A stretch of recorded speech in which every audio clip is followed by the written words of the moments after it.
جو شخص ایمان اور طلب ثواب کی نیت سے رمضان کے روزے رکھے گا اس کے پچھلے گناہ معاف کر دیے جائیں گے۔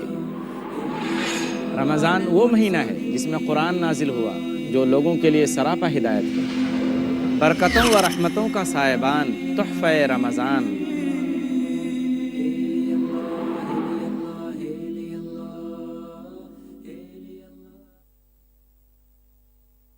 الحمدللہ رب العالمین والصلاة والسلام علی خاتم الانبیاء والمرسلین محمد وآلہ وصحبہ اجمعین، اما بعد رب اشرح لی صدری ویسر لی امری واحلل عقدۃ من لسانی یفقہوا قولی۔ ناظرین کرام، تحفہ رمضان کی یہ نویں نشست ہے، اس میں میں آپ تمام حضرات کا پرتپاک استقبال کرتا ہوں۔ السلام علیکم ورحمۃ اللہ وبرکاتہ۔ آج کا جو عنوان ہے وہ ہے قرآن پاک کی تلاوت کے آداب۔ ناظرین کرام، قرآن پاک کی تلاوت سے پہلے آدمی اپنے دل میں یہ بات سوچے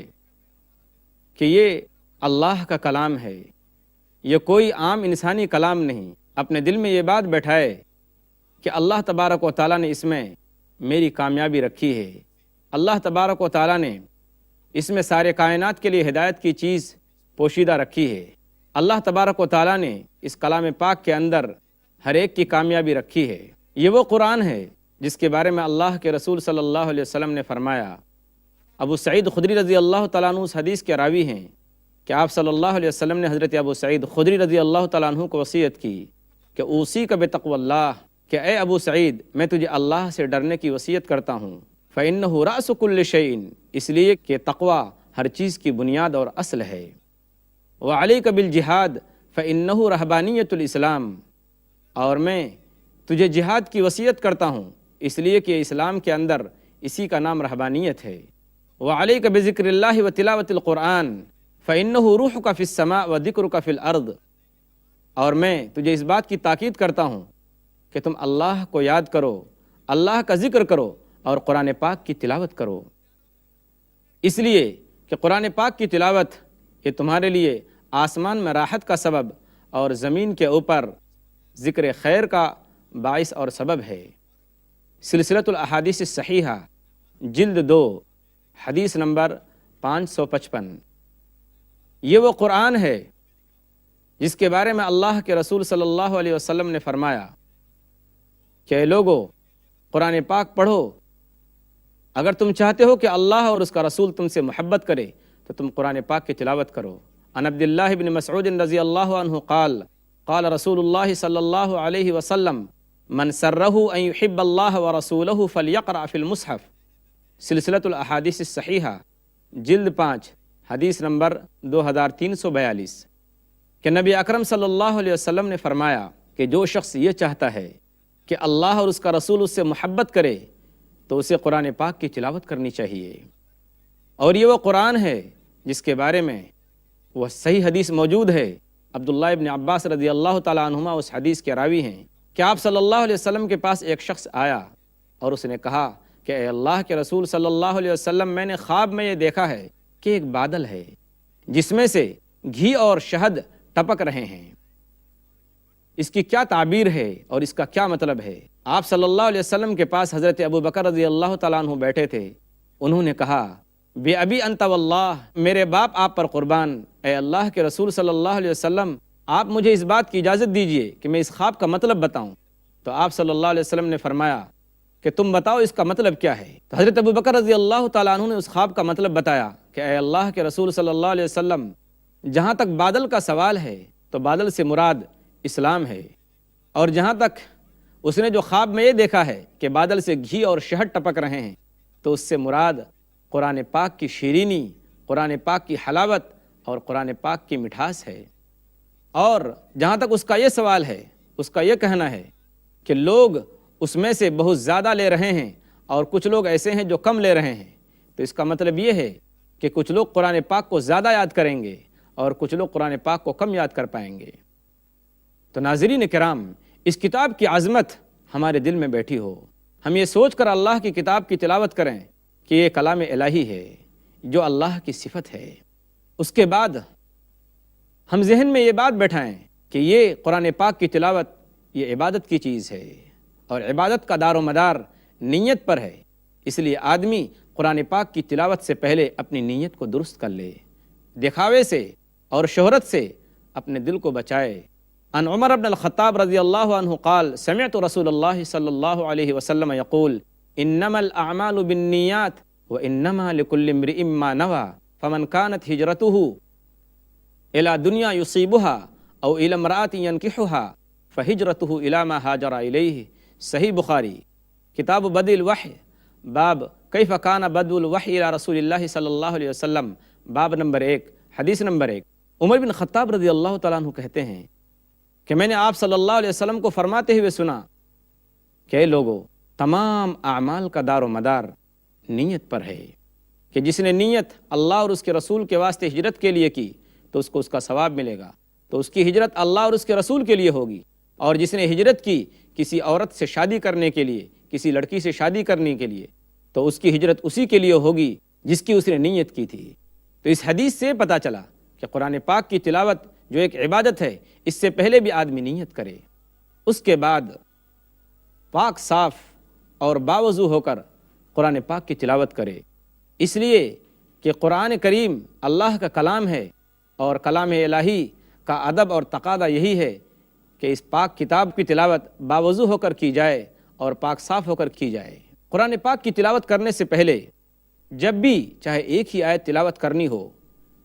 اعوذ باللہ من الشیطان الرجیم پڑھ کر شیطان سے ضرور اللہ کی پناہ مانگے، کیونکہ اللہ تبارک و تعالیٰ کا صاف حکم موجود ہے، فَإِذَا قَرَأْتَ الْقُرْآنَ فَاسْتَعِذْ بِاللَّهِ مِنَ الشَّيْطَانِ الرَّجِيمِ، سورہ نحل، سورہ نمبر 16، آیت نمبر 98۔ اس آیت کا ترجمہ یہ ہے کہ جب جب تم قرآن پاک پڑھو، اس کی تلاوت کرو، تو شیطان مردود سے اللہ کی پناہ مانگو۔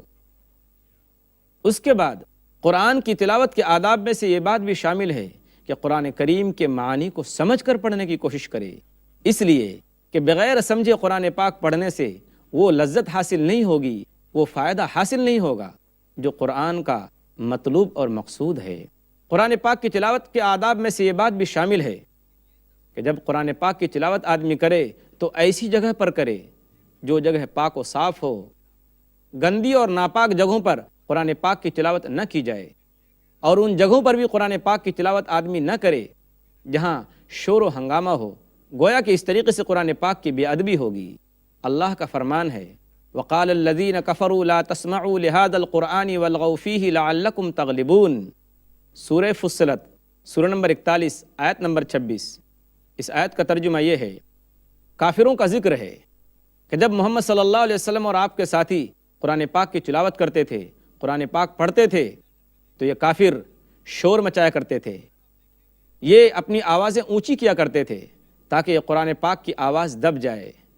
چنانچہ اللہ کہتا ہے وَقَالَ الَّذِينَ كَفَرُوا لَا تَسْمَعُوا لِهَذَا الْقُرْآنِ، اور جو لوگ کافر ہیں وہ کہتے ہیں کہ دیکھو خبردار، قرآن کی طرف دھیان مت دینا، قرآن جو کچھ پڑھا جا رہا ہے قرآن میں سے اس کو مت سننا، اور جتنا تم سے ہو سکے قرآن پاک کی تلاوت کے دوران تم شور و ہنگامہ کرو تاکہ تم قرآن پاک کی آواز پر غالب آ جاؤ۔ یہ آیت ہم کو یہ بتاتی ہے کہ قرآن پاک کی تلاوت ایسی جگہ کی جائے جہاں شور و ہنگامہ نہ ہو۔ قرآن پاک کی تلاوت کے آداب میں سے یہ بات بھی شامل ہے کہ آدمی اس وقت تک قرآن پاک کی تلاوت کرے جب تک اس کو یکسوئی حاصل ہو، اس کی توجہ باقی رہے۔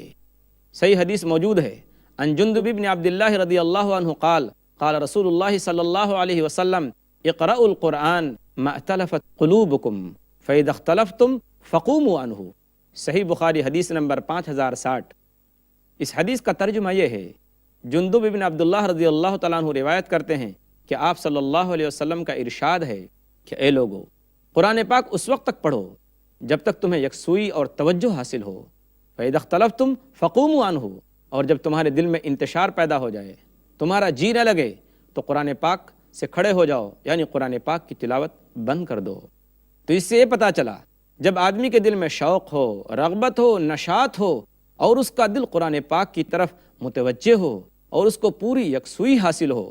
گویا کہ وہ دھیان دے کر قرآن پاک کی تلاوت کر رہا ہے، اس وقت تک قرآن پاک کی تلاوت کرے۔ جب اس کا جی اکتا جائے، جب اس کا دل نہ لگے، تو قرآن پاک کی تلاوت کو بند کر دے۔ قرآن پاک کی تلاوت کے آداب میں سے یہ بات بھی شامل ہے کہ قرآن پاک کو آدمی ٹھہر ٹھہر کر پڑھے اور صاف صاف پڑھے۔ اللہ تبارک و تعالیٰ نے اس کا حکم حضرت محمد مصطفیٰ صلی اللہ علیہ وسلم کو اس طرح سے دیا ہے، یا ایھا المزمل قم اللیل الا قلیلا نصفہ او انقص منہ قلیلا او زد علیہ ورتل القرآن ترتیلا۔ سورہ مزمل، سورہ نمبر 73 اور آیت نمبر 4 کہ اے محمد صلی اللہ علیہ وسلم قرآن پاک ٹھہر ٹھہر کر پڑھیے۔ اس آیت سے ہر قاری کے لیے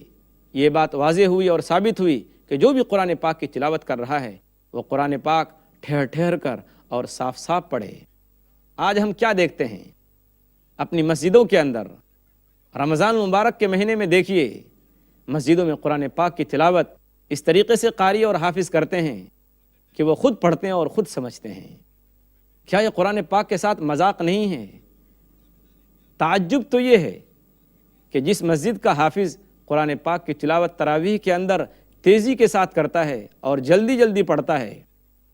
اس کی تعریف ہوتی ہے، اور بہت سارے لوگ تو انہی مسجدوں کا رخ کرتے ہیں، انہی مسجدوں میں تراویح پڑھنے کے لیے جاتے ہیں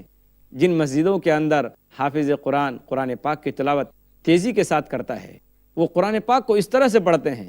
کہ یعلمون تعلمون کے علاوہ کچھ بھی سمجھ میں نہیں آتا۔ یہ قرآن پاک کے ساتھ مذاق ہے، اس لیے کہ اللہ تعالیٰ نے فرمایا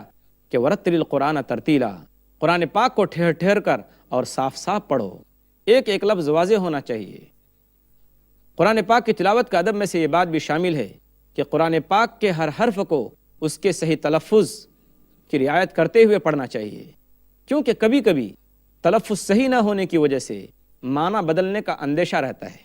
معنی کے بدلنے کا ڈر رہتا ہے کہ کہیں اگر حرف صحیح نہ نکلے تو معنی بھی بدل سکتا ہے۔ ناظرین کرام، اللہ تبارک و تعالیٰ نے انسانی طبیعت اور انسانی فطرت کی کتنی رعایت رکھی ہے۔ اللہ کے رسول صلی اللہ علیہ وسلم نے حکم دیا،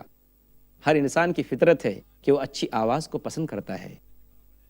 اچھی آواز سے وہ محبت کرتا ہے۔ سنیے اللہ کے رسول صلی اللہ علیہ وسلم نے کیا فرمایا، نسائی کی روایت ہے، زینوا القرآن باصواتکم، کہ اے لوگو قرآن پاک کی تلاوت کو اپنی آوازوں سے خوبصورت بناؤ، اپنی آوازوں کے ذریعے قرآن پاک کی تلاوت کو خوبصورت بناؤ۔ دارمی کی تو روایت اور بھی اس سے زیادہ وضاحت کے ساتھ موجود ہے کہ حسن القرآن فإن الصوت الحسن یزید القرآن حسنا۔ اس حدیث کو شیخ ناصر الدین البانی رحمۃ اللہ علیہ نے صحیح کہا ہے کہ اے لوگو قرآن پاک کی تلاوت کو اپنی آوازوں کے ذریعے خوبصورت بناؤ، اس لیے کہ اچھی آواز قرآن کے حسن کو بڑھا دیتی ہے۔ عن ابی ہریرہ رضی اللہ عنہ یبلغ به النبی صلی اللہ علیہ وسلم ما اذن اللہ لشیء ما اذن لنبی حسن الصوت یتغنى بالقرآن۔ اس حدیث کا مطلب کیا ہے؟ آپ صلی اللہ علیہ وسلم نے فرمایا کہ اللہ تبارک و تعالیٰ کسی چیز کو اتنی توجہ سے نہیں سنتا جتنی توجہ سے کسی نبی کا اچھی آواز سے قرآن پاک پڑھنا سنتا ہے۔ صحیح مسلم کی روایت ہے، حدیث نمبر 1845۔ ناظرین کرام، اللہ تبارک و تعالیٰ نے قرآن پاک کے اندر جگہ جگہ یہ بات بیان فرمائی کہ لوگو قرآن پاک کو غور سے پڑھو، سمجھ کر پڑھو، اس میں تمہارے لیے نشانیاں ہیں، اس میں تمہارے لیے عبرت کی چیزیں ہیں، اس میں تمہارے لیے سبق ہے۔ قرآن پاک کے آداب میں سے یہ بات بھی شامل ہے، ابن ماجہ کی روایت ہے کہ آدمی جب قرآن پاک کی تلاوت کرے تو دور سے دیکھنے والا جب دیکھے تو یہ سمجھے کہ اس شخص کے اوپر اللہ کا ڈر اور اللہ کا خوف سوار ہے۔ کیا فرمایا آپ صلی اللہ علیہ وسلم نے، ان من احسن الناس صوتا بالقرآن الذی اذا سمعتموہ یقرأ حسبتموہ یخشی اللہ، کہ اچھی آواز میں قرآن پڑھنے والا شخص وہ ہے کہ جب تم اسے قرآن پڑھتے ہوئے سنو تو تمہیں ایسا لگے کہ وہ شخص اللہ سے ڈر رہا ہے۔ تو قرآن پاک کی تلاوت کا ایک ادب یہ بھی ہے کہ جب قرآن پاک کی تلاوت کرے تو آدمی کے اوپر اللہ کا ڈر اور رقت طاری ہو۔ قرآن پاک کی تلاوت اتنی آواز میں کرے جس سے دوسروں کو تکلیف نہ ہو۔ نبی اکرم صلی اللہ علیہ وسلم نے فرمایا، الا ان کلکم مناج ربہ فلا یؤذین بعضکم بعضا ولا یرفعن بعضکم بعضا فی القراءۃ، جامع الصغیر جلد 2 حدیث نمبر 2636، کہ سنو، خبردار ہو جاؤ کہ تم میں سے ہر شخص جب وہ قرآن پاک کی تلاوت کرتا ہے تو اپنے رب سے فریاد کرتا ہے، لہذا تم میں سے کوئی دوسرے کو تکلیف نہ پہنچائے اور کوئی شخص دوسرے سے اپنی آواز کو قرآن پاک کی تلاوت کے اندر بلند نہ کرے، اونچی نہ کرے۔ لہذا قرآن پاک کی تلاوت اتنی آواز سے کرنی چاہیے جس سے دوسروں کو تکلیف نہ پہنچے، بلکہ ایک حدیث میں تو اس طرح سے موجود ہے، عن عقبۃ بن عامر رضی اللہ عنہ قال قال رسول اللہ صلی اللہ علیہ وسلم الجاہر بالقرآن کالجاہر بالصدقہ والمسر بالقرآن کالمسر بالصدقہ۔ جامع الترمذی حدیث نمبر 2919۔ اس حدیث کا ترجمہ یہ ہے کہ زور سے قرآن پاک کی تلاوت کرنے والا ایسا ہے جیسا کہ کوئی شخص سب کو دکھا کر صدقہ کرے، اور دھیرے سے پست آواز سے قرآن پاک کی تلاوت کرنے والا ایسا ہے جیسے چھپا کر کسی کو صدقہ دے۔ اس حدیث سے یہ پتہ چلا کہ اونچی آواز کے مقابلے میں اگر دھیمی آواز سے کوئی شخص قرآن پاک کی تلاوت کرتا ہے تو یہ بہتر ہے۔ اس کے بعد قرآن پاک کی تلاوت کے دوران اگر کوئی ایسی آیت آتی ہے جس میں رحمت کا ذکر ہو تو اللہ سے رحمت کا سوال کرے، اگر کوئی عذاب کی آیت آتی ہے تو اللہ کے عذاب سے پناہ مانگے، اور اگر کوئی ایسی آیت ہے جس میں اللہ کی بڑائی، اللہ کی پاکی اور اللہ کی تسبیح بیان ہو رہی ہو تو آدمی اللہ کی پاکی اور بڑائی بیان کرے۔ حضرت حذیفہ رضی اللہ تعالیٰ عنہ کہتے ہیں کہ نبی اکرم صلی اللہ علیہ وسلم کا عمل یہ تھا، اذا مر بآیت خوف تعوذ، کہ جب آپ صلی اللہ علیہ وسلم کسی ایسی آیت سے گزرتے جس میں عذاب کا ذکر ہو تو آپ صلی اللہ علیہ وسلم اللہ کے عذاب سے پناہ مانگتے۔ وَإِذَا مَرَّ بِآیَةِ رَحْمَةٍ سَأَلَ، اور جب کسی ایسی آیت سے گزرتے، کسی ایسی آیت کی آپ تلاوت کرتے جس میں اللہ کی رحمت کا ذکر ہو تو آپ صلی اللہ علیہ وسلم اللہ کی رحمت کا سوال کرتے۔ وَإِذَا مَرَّ فِيهَا تَنزِيهُ اللَّهِ سَبَّحَ، اور جب کسی ایسی آیت سے گزرتے اور جب کسی ایسی آیت کی تلاوت کرتے جس میں اللہ کی پاکی اور بڑائی کا ذکر ہو تو آپ صلی اللہ علیہ وسلم اللہ کی پاکی اور بڑائی بیان کرتے ہیں۔ اسی کے ساتھ ساتھ قرآن پاک کی ایک آیت کو بار بار پڑھنا جائز ہے۔ آپ صلی اللہ علیہ وسلم سے یہ روایت موجود ہے، ابو ذر غفاری رضی اللہ تعالیٰ عنہ اس حدیث کے راوی ہیں کہ قام النبی صلی اللہ علیہ وسلم بآیت فاصبح یرددها والآیت ان تعذبهم فانہم عبادک وان تغفر لهم فانک انت العزیز الحکیم، کہ نبی اکرم صلی اللہ علیہ وسلم قرآن پاک کی ایک آیت پڑھتے جاتے تھے اور پڑھتے جاتے تھے یہاں تک کہ صبح ہو گئی، اور آیت کیا تھی کہ اے اللہ تو اگر انہیں عذاب دے تو یہ تیرے بندے ہیں، اور اگر اے اللہ تو اگر انہیں معاف کر دے تو زبردست ہے، طاقت والا اور حکمت والا ہے۔ سورہ مائدہ سورہ نمبر 5 آیت نمبر 118 ہے۔ اس آیت سے پتہ چلتا ہے کہ آپ صلی اللہ علیہ وسلم کو اپنی امت کی کتنی فکر تھی، کتنا درد تھا اور کتنا غم آپ صلی اللہ علیہ وسلم کو اپنی امت کا ستا رہا تھا۔ لیکن امت کا حال یہ ہے کہ آج امت نے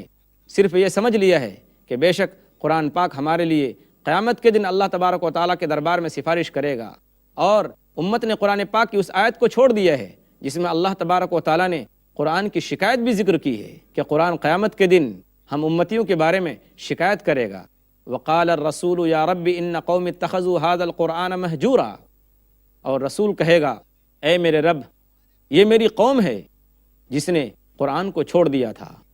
قرآن کو چھوڑنے کا ایک مطلب تو یہ ہے کہ قرآن پر آدمی ایمان نہ لائے، قرآن کو چھوڑنا یہ ہے کہ آدمی قرآن پاک کی تلاوت نہ کرے، قرآن کو چھوڑنا یہ ہے کہ آدمی قرآن پاک کی آیتوں پر غور و فکر نہ کرے، قرآن کو چھوڑنا یہ بھی ہے کہ آدمی قرآن پاک کی دعوت لوگوں کو نہ دے۔ تو کیا آپ یہ سوچتے ہیں کہ حضور اکرم صلی اللہ علیہ وسلم ہماری سفارش کریں گے، قرآن ہماری سفارش کرے گا؟ لیکن ناظرین کرام، قرآن پاک ہمارے لیے اس وقت سفارش کرے گا جب ہم قرآن پاک کا حق ادا کریں گے۔ حضور اکرم صلی اللہ علیہ وسلم ہماری طرف سے اس وقت سفارش کریں گے جب ہم حضور اکرم صلی اللہ علیہ وسلم کی بتائی ہوئی تعلیمات پر عمل کریں گے۔ قرآن کریم کے آداب میں سے یہ بات بھی شامل ہے کہ جب سجدے تلاوت کی کوئی آیت آئے، کوئی ایسی آیت آئے جس میں سجدے کا ذکر ہو، تو وہاں آدمی سجدہ کرے اور یہ دعا پڑھے، سجد وجہی للذی شق سمعہ وبصرہ بحولہ وقوتہ۔ یہ ترمذی کی روایت ہے کہ میرے چہرے نے اس ہستی کو سجدہ کیا جس نے اس کو بنایا ہے، جس نے آنکھ اور کان بنائے۔ آپ جانتے ہیں کہ اس سجدے کی کیا فضیلت ہے۔ حدیث موجود ہے کہ نبی اکرم صلی اللہ علیہ وسلم نے فرمایا اذا قرأ ابن آدم السجدۃ سجد اعتزل الشیطان یبکی یقول یا ویلہ امر ابن آدم بالسجود فسجد فلہ الجنہ وامرت بالسجود فابیت فلی النار۔ اس حدیث کا ترجمہ یہ ہے کہ ابن آدم کو ابن آدم سے کہا گیا کہ سجدہ کرو تو اس نے سجدہ کیا تو اس کے لیے جنت ہے۔ ابن آدم جب قرآن پاک کے اندر سجدے کی آیت کی تلاوت کرتا ہے اور پھر سجدہ کرنے لگتا ہے تو شیطان دور بھاگ کر کھڑا ہو جاتا ہے اور روتا ہے اور افسوس کر کے یہ کہتا ہے، ہائے افسوس کہ آدم کے بیٹے کو سجدے کا حکم دیا گیا تو اس نے سجدہ کیا تو اس کے واسطے جنت ہے، اور مجھ سے بھی اللہ نے سجدہ کرنے کے لیے کہا، مجھے بھی اللہ تبارک و تعالیٰ نے سجدہ کرنے کا حکم دیا لیکن میں نے سجدے سے انکار کیا تو میرے لیے جہنم ہے۔ گیا مارا شیطان ایک سجدہ کے نہ کرنے پر، اگر لاکھوں برس سجدے میں سر مارا تو کیا مارا۔ قرآن پاک کی تلاوت کا اور اس کے ادب کا تقاضا یہ بھی ہے کہ قرآن پاک گھروں میں بھی پڑھا جائے، قرآن پاک کی تلاوت گھروں میں بھی کی جائے، کیونکہ نبی اکرم صلی اللہ علیہ وسلم کا صاف حکم موجود ہے، لا تجعلوا بیوتکم مقابر وان البیت الذی تقرأ البقرۃ فیہ لا يدخلہ الشیطان، جامع ترمذی حدیث نمبر 2877۔ اس حدیث کا مطلب یہ ہے کہ اے لوگو، اپنے گھروں کو قبرستان مت بناؤ، قبرستان مت بناؤ، مردوں کی جگہ مت بناؤ، اس لیے کہ وہ گھر جس میں سورہ بقرہ کی تلاوت کی جاتی ہے اس میں شیطان داخل نہیں ہوتا۔ آج ہمارے گھروں کا حال کیا ہے؟ بالکل اس حدیث کے مانند کہ ہمارے گھر قبرستان بن گئے ہیں جہاں قرآن پاک کی تلاوت نہیں۔ ہاں، ایسی چیزوں کی آوازیں ہمارے گھروں سے آتی ہیں جن سے اللہ اور اس کا رسول ناراض ہوتا ہے۔ ہم دعا کرتے ہیں اللہ تبارک و تعالیٰ سے کہ اللہ تبارک و تعالیٰ ہمیں دین کی صحیح سمجھ نصیب فرمائے اور قرآن پاک کی تلاوت، اس کے آداب کا خیال کرنے کی توفیق عطا فرمائے۔ آمین۔ وآخر دعوانا ان الحمد للہ رب العالمین، والسلام علیکم ورحمۃ اللہ وبرکاتہ۔